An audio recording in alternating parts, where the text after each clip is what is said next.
ka-business. Ngayon po ay April 9, 2025, araw po ng Kagitingan. Sa lahat ng mga bayani natin na nagsakripisyo, mabuhay po kayo. So ngayon po mga ka-business, mag-i-start yung ating project for 2025. Ito yung pagpapagawa ng PJNB building sa Maliksi, sa General Trias, Cavite.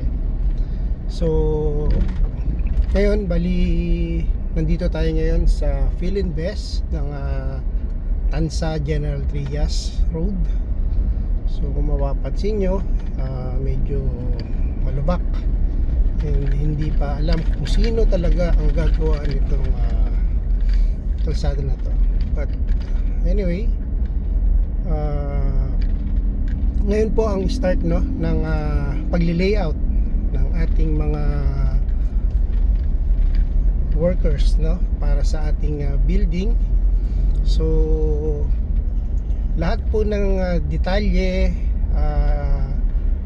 details ng mga day-to-day activities or works na gagawin sa ating first project for 2025 ay i-update ko po kayo para magkaroon kayo ng idea kung magkano, paano ang pag-start ng pagpapagawa ng isang commercial building. So bali ang commercial building pala na itatayo natin ay 2-story. So may sukat siya na 100 square meters. So bali 4 na lote ito na may iba't ibang sukat na combined sa 4. So naging 100, I think 100 plus square meters, so i-maximize natin po yan.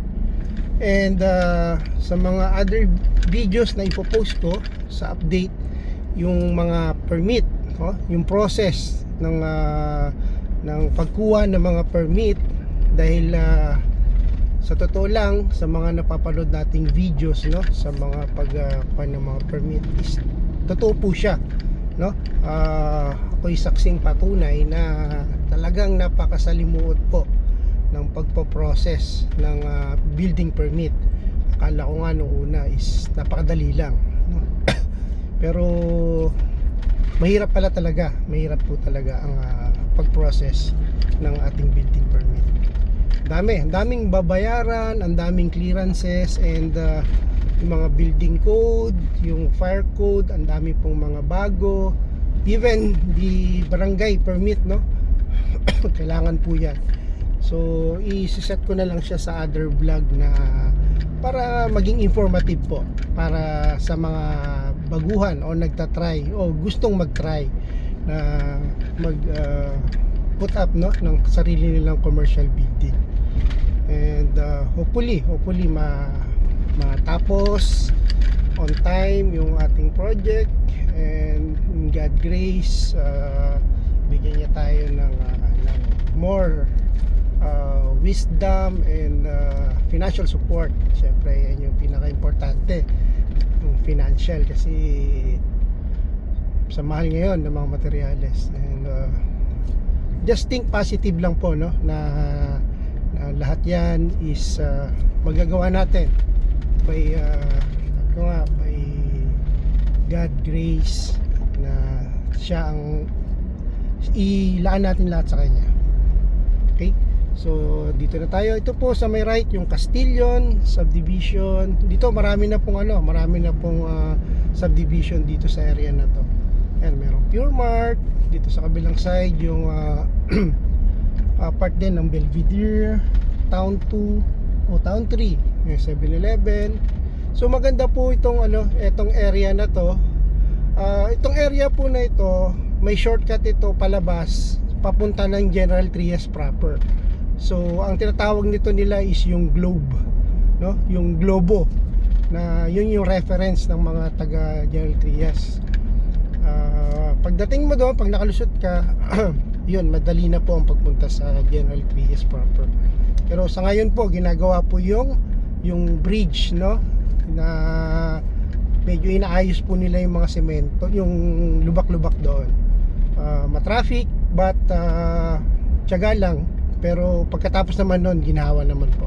So ito po pala yung ano, no, sa may right side, yan yung malaking building na yan. Yan yung City of General Trias High School, no? Bago po yan, bagong-bago siya. Yung Luis Y. Ferrer Jr. West National High School. So napakagandang pan po yan, eskwelahan, no, para sa ating mga kababayan dito sa General Trias, Cavite. So ito po, ito na yung pinaka main gate ng pamayanang Maliksi. So ito na yung commercial building na commercial lot nating tatayuan. So dito sa may left side, yun yung ang opisina, no, ng pamayanang Maliksi. Then ito yung mga bagong establishment or building na nagawa. And sa ngayon, yan yung ating commercial lot. Yan sa may mga nakaparadang tricycle, no? Yan yung pupunta natin. Bali kakausapin natin sila kasi syempre baka isipin naman nila bigla ko silang papaalisin, no? Pero kausapin natin sila na uurong lang nila yung kanilang yung tent, no, na para at least hindi sila maabala. So pipihit lang po tayo. Okay, yan po yung traffic advisory, meron. Nag-start yung construction ng bridge is noong March 27, 2025. So yan yung isa pang commercial building na ginawa. Yan, nakausap natin may-ari niya, napakabait din. So pipihit lang po muna tayo. So ngayon po, no, itong mga commercial lot na ito is inalok po sa atin, no, ng Kapitolyo ng Cavite. So bali binenta po ito sa napakamurang halaga, no?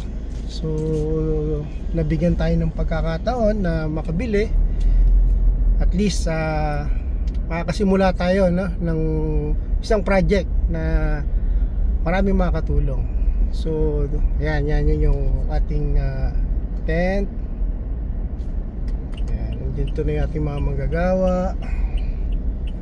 Park lang muna tayo para hindi tayo sagabal. Okay, maganda tong commercial lot na to. Okay, saglit lang po Bababa muna tayo. So bali ito yung ating sketch plan. Tingnan muna nila kuya yung paano sila mag-layout.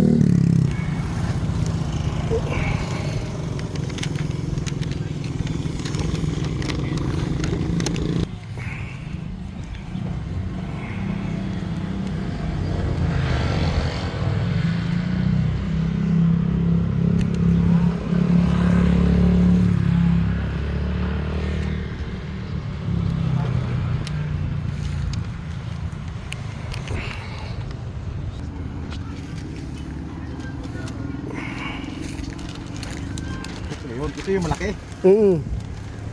Kabilang side. Ito to. Sukat ito. 25. 30. Kasi 30, 27, 28, 28. 30 yung doon.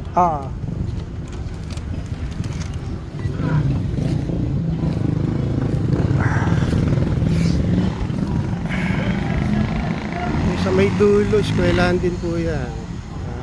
Elementary school. Kasi yan, daming tarpaulin ngayon. Sa election. Kung puno, baka maputol kasi baka sagabal sa ating work.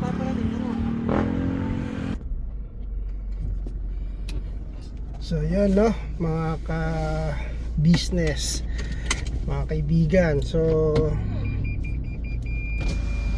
Saan? Dito o doon? kaliwa, kaliwa. Kaliwa? Sunod ka sa akin.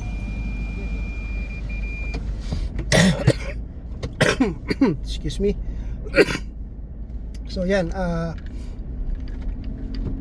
binigay ko muna kay Kuya Tony, no, yung ating head foreman na yung pinaka ground layout.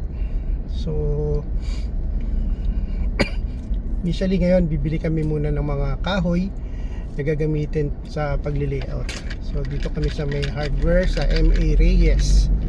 Kasi sa paglilibot, sa pag-iikot-ikot ko namin ni Mrs. is medyo lamang ang MA Reyes, no, sa mga presyo ng mga materyales. So and may mga magagandang mga freebies, no, kapag na-meet mo yung price. So dito lang naman siya, malapit din lang siya sa ating building project. So dito tayo, iikot tayo. Sana matapos natin to on time and pasok ang ating budget. Okay, sabi ko nga bahala na si Lord. Yan, dito po sa left side si MA Reyes. Pipihit lang po ako.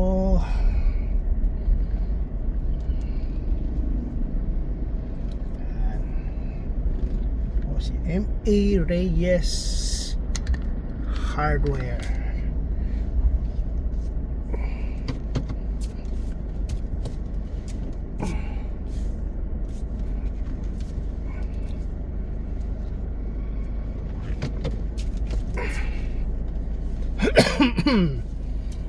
Siya na po sa boses at hindi tayo sanay na nagsasalita.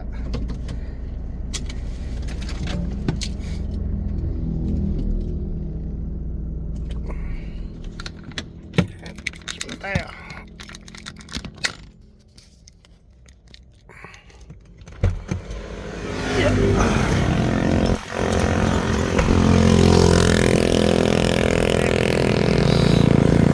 Malapit lang siya dun.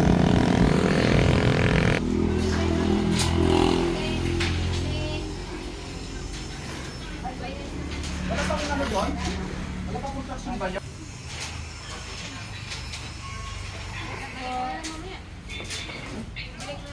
May kain kayo rin?